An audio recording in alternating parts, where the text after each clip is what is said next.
ìjà àlòbó ara àdìlẹ̀ jẹ́ ọmọ lọ́yẹ̀lẹ́jẹ́ ọmọ lọ́yẹ̀lẹ́jẹ́ òye ọmọ lọ́yẹ̀lẹ́jẹ́ òhà kọ́lẹ́dọ̀yẹ́ ara àdìlẹ̀ jẹ́ ọmọ lọ́yẹ̀lẹ́jẹ́. Gbogbo èèyàn mi pátápátá mo tún ti pèsè mi dé lónìí orúkọ ní máa sọ ni àpọ̀jù ọ̀rọ̀ àti máa sáwó déédé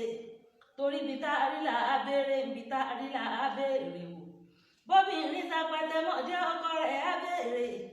àtàní mo ti ń bẹnu jà mọ rẹnu rẹsẹ àpèké ògbómọdé gẹ́gẹ́ bí ìṣe mi lónìí ọmọ Adéọlá ọyẹ ẹjẹ àjọ dédé ọlọyẹ gbogbo èèyàn ọmọlé ọlọyẹ o ará àdílé ìjẹ gbogbo yẹn mọ bọ wá gbókè àwọn ọba bẹ́ẹ̀ ilé ọyẹ ará àdílé ìjẹ ilé ọyẹ ọmọ aṣọ yẹkẹ tó sòrò ọ̀sẹ̀ ìwọ̀wọ̀ padà lẹ́sẹ̀ òkè ìjẹ́ àlòbóta rẹ lóbi lọ́jà tó fi gbogbo owó kẹ́mi ẹlẹ́mìí ń káwó olóbì ń sọ bàbá yín ní kí olóbì ọmọ sọmọ torí pé ibi tí owó ti wá lówó màmá lọ ẹ̀jí lọ́mọ ẹkùn kan mi níjọ sí torí jẹrẹ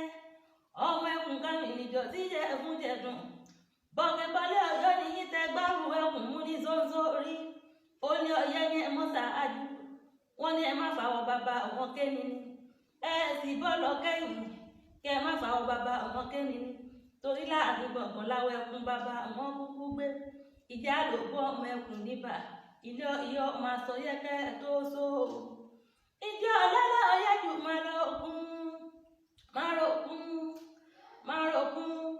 ìjọ ọlẹ́lẹ́ ọyẹ́dùn máa rọ̀ gàgà ìjọ ọlẹ́lẹ́ ọyẹ́dùn máa rọ̀ yọ́ lé káwá wẹni tó ní bàbá kọ́lédọ́yà àlòbó mọ̀mọ́lé àwọn bàbá ẹ̀yìn dáadáa jẹ́ àlòbó ọmọ ẹkùn tọ́tọ̀ yọ lé wa ẹ̀yìn lọ́mọ olókè mẹ́rìndínlógún tí ń bẹ nílé ọlọ́yẹ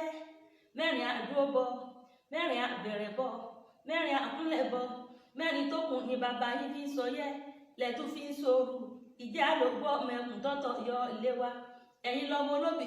ìjẹ́ àlòbó ẹ mọ́ gbóhùn ẹnu mi dáadáa ẹ̀yin lọ́mọ ẹlẹ́mí káwọ́ olóbì yìí sọ ẹ mọ́ gbóhùn ẹnu mi dáadáa àwọn ẹni tí ọgbọ́n ọmọ ẹni tí ọ̀mọ̀ràn wọn lókè para àgbẹ̀tì òkè para àgbẹ̀tì ọ̀làsọ kọ̀ọ̀kan wù ní bàbá wọn fi gbóra kọ́lé ọ̀yẹ́dọ̀yẹ àlòbó ará ìbílẹ̀ èdè ibẹ̀ níṣẹ́lẹ̀ àwọn bàbá ẹ̀yìn torí bàbá yín láṣọ tẹ́ fi gbóra ní ilé ọ̀yẹ́ ará ìbílẹ̀ èdè ọmọ àtọ̀yẹ kẹ́ ẹ tó sóoru bọ́ ọ̀sẹ̀ rí wọ̀wọ̀ padà lẹ́sẹ̀ òkè ìjà àlùgbò ara níbà àmọ́dé dáàtọ̀ fúnjọ àpẹkẹ ẹgbọ́n bí mo ṣe ń kókì bàbá èèyàn ọmọ kọ́lédọ́yẹ òye ọmọ kọ́lédọ́yẹ òhà ìjì àlùgbò ara nílé ìjọba